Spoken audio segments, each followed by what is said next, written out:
Hey you guys, welcome to my channel and welcome back to my channel. If you are a subscriber, and if you're not a subscriber, I highly suggest that you do subscribe. What I'm going to do today is walk you guys through two of my previous trades, one from yesterday and then one from today. You guys would not believe the trade that I actually took today, the quickest trade of my trading career, and I am so excited to show you guys what that was. But for now, let's get into the trade from yesterday. So yesterday, I got on here around 9:45, 9:40, probably 9:40, right? And I'm on my charts. And one of the first thing I noticed yesterday is that price right here at 8:15 and then going down into 8:30 created an inside bar. Now, if you watch my previous video, I talk about inside bars. Inside bars are very profitable. It can be a profitable strategy depending on what time you use it on or the time frame you use it on. And I was like, oh, well, I see that I want to continue to sell, especially coming from Wednesday. I wanted to continue to be the seller. But I was like, okay, well, let me watch because something here is tricky. So I saw the inside bar and I start looking on a 3-minute time frame. Now at this time, when I came to my price chart, you guys know, if you've been listening to me or if you follow me on Instagram, that I entered trades between 10 o'clock a.m. and 11 o'clock a.m. Eastern Standard Time, right? So when I got to the charts and when 10 o'clock came, price was all the way up here. And this is when price had made like this hammer, right? Now, as I'm noticing this, if we break down a 3-minute time frame, I noticed something that made me uncomfortable going into my trading session. When price made this hammer here at 9:59 to 10 o'clock, I said, you know what? This is a higher high on a 3-minute time frame. Now, here's what we don't want to get confused, okay? Because this is where we mess up as traders. If we keep breaking down a time frame with multiple time frame analysis, that is when price or the art of trading can become confusing, and you may feel like, well, price is doing something different on these time frames, and they're not. Price moves simultaneously on every single time frame. It's just the more you break this one long red candlestick down, and if I go here to the 3-minute time frame, you now see more candlesticks, and then if I break it down on the 1-minute time frame, what you're now seeing are more fluctuations, but it's literally the same puzzle piece, right? It's the same thing that you're seeing. But when I saw this, I said, okay, I think I'm going to sit on my hands right now and let's just see if price can come back down to the lows, which you can see price did not come back down to the low. What price ended up doing was going down and then creating a new higher high. So at this time, I knew I wanted to see if price could stay below the inside bar.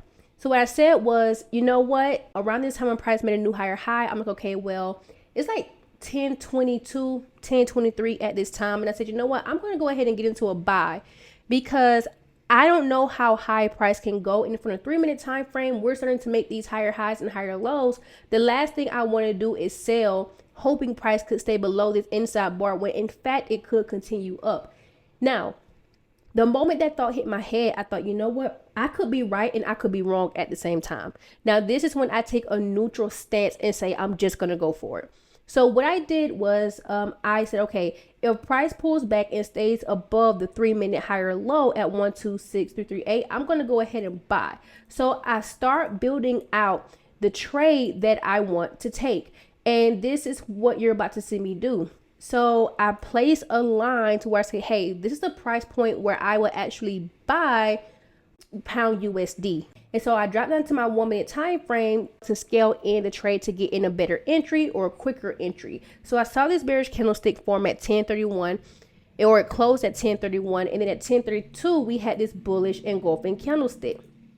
So I put my take profit back up to the high here. And I said, you know what? I don't know if I'm going to like the risk to reward on this. And I did not like it because the way I scalp now, I place my stop loss below my low. In this situation, normally I would just put my stop loss at the lows, but I'm starting to move them past it. And at this time, I did not have a 1-to-1 on this trade. So I actually ended up pushing it higher. I'm going to go to the 15-minute so you can see exactly where I pushed it to. I ended up pushing it to the actual true lower high that we have here on the 15-minute time frame, because you can see that we have a lower low, lower high, lower low combination. And so I said, hey, if price can pass this inside bar, potentially maybe price can go up, even though we really are in a downtrend. So this is me counter trend trading, which if you're a trader, you've been trading for some time, counter trend trading can be a little bit more tricky, right? So at this time, let's go back to the 1 minute time frame. At this time, when I'm seeing this, I say, okay, let's just see if price can pass the high. So y'all see we grooving, we moving, and price actually does end up moving past the high, right? So I'm like, okay, bet. And then at the same time, guess what price ends up passing? It passed the inside bar on this candlestick wick. This is the moment I start to play defense on the trade. I said, you know what? I have about 12 pips of risk here. Let's go ahead and let's get that down. And what I end up doing, I end up moving my stop loss up to the point where I entered the trade, not to break even, but below the candlestick where I entered the trade. I said, you know what? I could potentially get in another entry if the time doesn't go past 11, because around or after 11, I have to go do something, right? I have an errand to run. Well, what ends up happening is like literally at 10:59 and then 11, price isn't where I want to enter the trade. So I stop trading. At this time, I still have a little bit more risk on this trade, 6 pips. At this time, I'm like, you know what? It's either I'm going to win the trade or I'm not. And so I walk away, I come back and I find out I'm stopped out. Now, I'm not upset with the trade. I wasn't upset with how it went. Instead of me losing 12 pips, I only end up losing around 6 pips. And that wasn't bad. That equated to like $300 and something. And if I would have taken profit on this trade, that would have equated to $1,800, right? So I'm not upset with how the trade went. Now, there is no mistake that I made here. The inside bar, let's go back to the 15-minute time frame. The inside bar did end up holding, but you can see that price did pass it with this wick here, and then it ended up going down. So for me, with how most of my inside bar strategies play out, they play out, I would say maybe 6 or 7 times out of 10. Not every one of them will succeed. Like the inside bar trade I had earlier this week actually ended up being a success. And so I don't look at any of my strategies as, oh, let me refine it. Let me change it. Let me change my stop loss. I use the same rules regardless of the outcome of the trade. But that also leads us into how today's trading session went. And my gosh, like you guys, I have to say this. I am so shocked. I'm going to walk you guys through the whole scenario, okay? First, I get to my chart, 9:50. 5 minutes past when I normally come, but I'm fine with that, right? I get to the chart and I immediately start looking at the chart. I say, well, price made a higher high, higher low, higher high here on the 15-minute time frame. I immediately know at this time when I also see price make a lower low, I want to be the seller. So I start building out my case to be able to enter the trade at this time, right? And so I go to the 3-minute time frame. When I'm on the 3-minute time frame, I start to break this down a little bit more. I say, well, if we look on the inside here, because I really want to make sure this is a true reversal, higher low. And if you look on the inside here, you can see where price did make like many higher highs and higher lows. Higher high, higher low, higher high, higher low, higher high. And the true reversal is actually right here at 1.26153.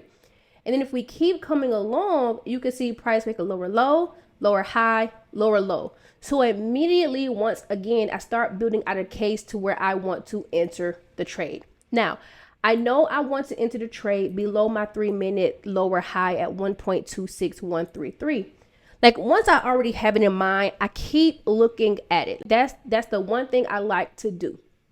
I'm not going to change my bias unless something changes, right? Like this is where I have to enter. And so when price comes up into this area, it's 9:57 when this red doji closes. And then this is the 10 o'clock candle, the first green candlestick that you see here. That's the candlestick closure.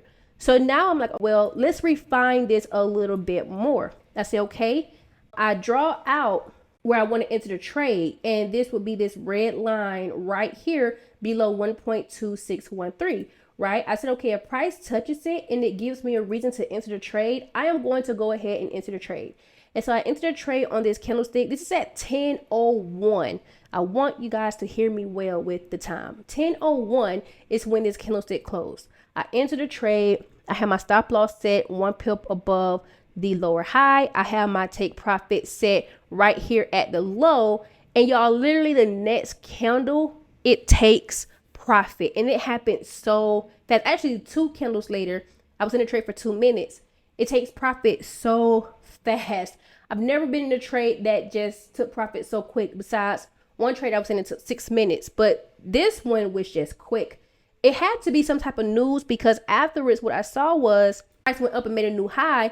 And I thought, you know what? Price might actually come back down and give another trading opportunity. That was like that first black line that y'all saw when y'all looked at my price chart. I said, hey, this could be another opportunity. Now, I did not take that opportunity, because right now when I get like one and done trades, I'm pretty much done whether they win or lose, because life be busy sometimes. And I only have a short trading window. And so, you know, I kind of like my one and done trades right about now. But yesterday, even though I lost, I actually made up today what I lost. Today, I didn't go in high. I only went in at $50 a pip. So I ended up making $750. The transaction cost was $35. So all in all, I'm happy with how today ended. This is a tricky week this week, especially coming off of last week. It was a tricky week last week. I feel like all of my trades, even though most of them took profit, they just stopped me out before they went my way. The analysis was right. But sometimes, just like the trade from yesterday, sometimes, you know, you can have the right idea. Even if the original idea was to sell, I wanted to sell here, but price ends up going higher. What I tell my students is what you plan to do may not be what you do in that current moment. And that is something to always remember and pay attention to. But if you guys have any questions about the analysis, or any questions in general about the time frames, the pair, or scalping or swing trading in general, leave it below. And please remember, this is my only YouTube channel. I only have one Instagram. I do not have a Telegram. I do not have a WhatsApp. I do not have a Facebook page teaching you how to trade. So please beware of scammers, okay? Like, they're coming out of the woodwork, and sometimes because it's just so many, you know, it's like, do I really want to be on social media sometimes? Like, it's just crazy. I'm trying to compete with fake pages and stuff like that. You guys, please use due diligence. All my information is down below in my description below this video, all right? But I pray you guys have a great day and be blessed.